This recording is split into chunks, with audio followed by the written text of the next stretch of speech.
The Pentagon's top general saying ISIS cannot be defeated without taking the fight to Syria. General Martin Dempsey, the chairman of the Joint Chiefs, says the terror group has virtually erased the border between Iraq and Syria, and that airstrikes in northern Iraq are not enough to stop them. Defense Secretary Chuck Hagel also laying out the stakes on the danger posed by ISIS. They have no standard of decency, of responsible human behavior, and I think the record's pretty clear on that. So yes, they are an imminent threat to every interest we have, whether it's in Iraq or anywhere else. General Jack Keane is a retired four-star general, the chairman of the Institute for the Study of War, and our Fox News military analyst. Good to see you, General. Good to see you, Ed. Let's start simply with what the Defense Secretary said right there about they're basically a bigger threat than Al-Qaeda was pre-9/11. That's the opposite of what the administration has been saying for weeks and months. Yeah, I'm certainly gratified to hear the Secretary's comments, the Chairman of Joint Chiefs, and also the President's most recent comments comparing ISIS as a cancer, no longer the JV. The fact of the matter is, as you indicated, the administration has minimized the threat from ISIS from some time, and they no longer can ignore that threat. And quite frankly, had many national security commentators, even on Fox, did not want to go back into Iraq. This is an historical Shia-Sunni conflict. We shouldn't be involved. We don't want to be involved in Iraq's political struggles. We cannot provide an air force for Iran's Shia militia. All of those concerns, some of them well-founded, are trumped now by what?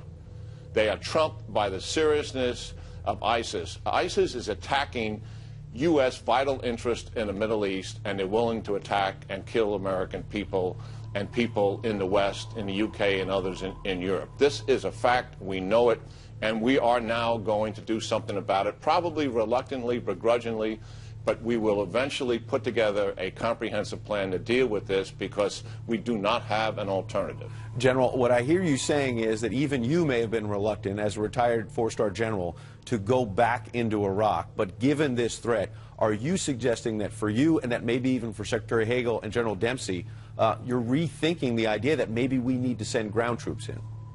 No, I'm not suggesting that. Now, I was not reluctant to provide a support role for Iraqi ground forces. And here's what we're doing. The fact of the matter is we need a ground force and air power not to just stop ISIS, but to defeat it.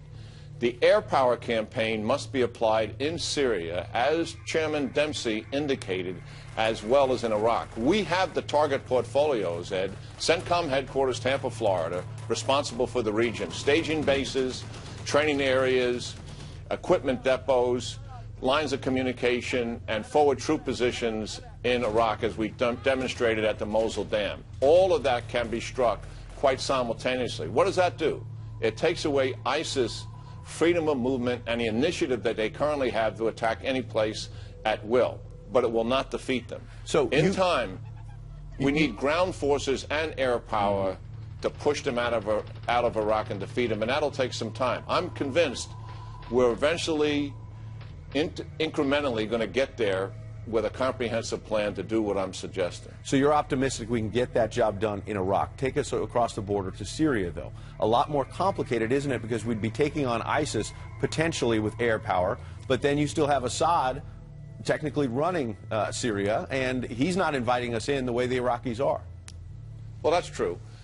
Two things in Syria. One, we have to arm robustly. We are now providing TOW missile systems to the Free Syrian Army. We have to give them more of that and more of other things that they need, and also money, and increase their training program. The second thing is those targets that I just laid out, many of them are in Syria. We know where they are, and we should attack them. We can deal with Assad's air defense system if he chooses to engage us. I don't think he would engage us. Why?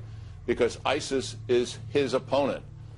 That's the reality of what's taking place. They have grabbed his territory. I've got one more quick question for you. You can take our viewers behind the scenes. You've been inside these rooms before. When General Dempsey, the chair of the Joint Chiefs, the president's top military advisor, says yesterday, quote, can they be defeated without addressing that part of the organization that resides in Syria? The answer is no. General Dempsey knows, you know, this president has been very reluctant for airstrikes in Syria. He went right up to the line and held back. Was this General Dempsey and Secretary Hagel pushing the White House on this threat? Well, I think that's pretty obvious. I agree with you. I mean, the CENTCOM headquarters has developed comprehensive plans to deal with ISIS. And General Dempsey is very much aware of those, and I'm convinced they have probably put those in front of the national security team to see what the options are. ISIS is forcing the president's hand to act, and he's going to have to act more comprehensively than what we've been doing. Frankly, all we've been doing is incrementally increasing airstrikes, and we've been sending advisors in every few weeks, adding a few hundred to them. That is really not a military strategy. And now we need a military strategy, and General Dempsey and the senior military leaders know what that is, and I'm confident they'll put it in front of the president, and I do believe in time he will approve it. Retired General Jack Keane, thank you very much for your insights today. Martha, it's very clear this threat from ISIS is growing, and the Pentagon seems to be sending alarm bells to the White House saying, we've got to step it up. I mean, the president's going to have to make a comprehensive statement on this at some point, and as you say, he's coming back on Sunday. It's going to be very interesting to see what he has to say about this next week, and if there's a strategy, indeed. Dangerous. President Obama is underestimating some Islamic terror groups, calling them JV. The president telling the New Yorker magazine, if a JV team puts on Lakers uniforms, that doesn't make them Kobe Bryant. Is the president implying these groups are not as dangerous as Al-Qaeda? Colonel Oliver North joins us. Ali, I don't even know what terrorists to me are terrorists. Well, look, it's a flippant, arrogant, and ignorant comment. His description of what's taken place since bin Laden, of course we were reminded again that bin Laden is dead. That's going to be a constant theme for the next 3 years. Bin Laden being dead hasn't changed a thing, except you no longer have a face for radical Islamic terror. Radical Islamic terror today is bigger than it ever was before 9/11. And what you have is a franchise operation being operated globally without somebody micromanaging it with a face. Well, you must take it seriously. He's just sent 2 naval ships to the area near Sochi, the Olympics. So I mean, so he's dismissive of it in his interview, like it's JV. Let's talk a little bit about what's happening with Sochi. Sochi has now got some real threats. We have no credibility whatsoever with radical Islamic terrorists or with people who should be, under these circumstances, our friends. In other words, our enemies don't respect us or fear us, and our friends, who should be our friends at least, don't trust us. Putin is not even asking for American help in this Olympics. I remember the LA Olympics when I was at the White House, and many since I'd done a little bit of that kind of counterterrorism work. This Olympics is almost exclusively being run with Soviet intelligence. The same people, by the way, that are debriefing Eddie Snowden are now trying to make sure that they don't have a terrible event occur like Munich 72. And is there anything the president can do, should do about that? Because this is, I mean, we talk often about terrorism, and you know, as we sort of, I mean, this now we have a real threat. Greta, we have a live threat. What's happened is you've had 5 years of incompetence, naivete, a perspective on what we face as an adversary that is so off and so wrong. It's almost impossible, certainly 3 weeks before an Olympics, to change any of that. I thought this remark, I called a crack, about JV terrorists, is that even like a JV can kill, 100 people. I mean, maybe a professional could kill 102. But I mean, it's like, I don't understand why he said that. I find it to be frightening when the commander-in-chief sits down for an interview like this, and it's everything so wrong. His comments about Fallujah, about it's just sectarian violence, is wrong.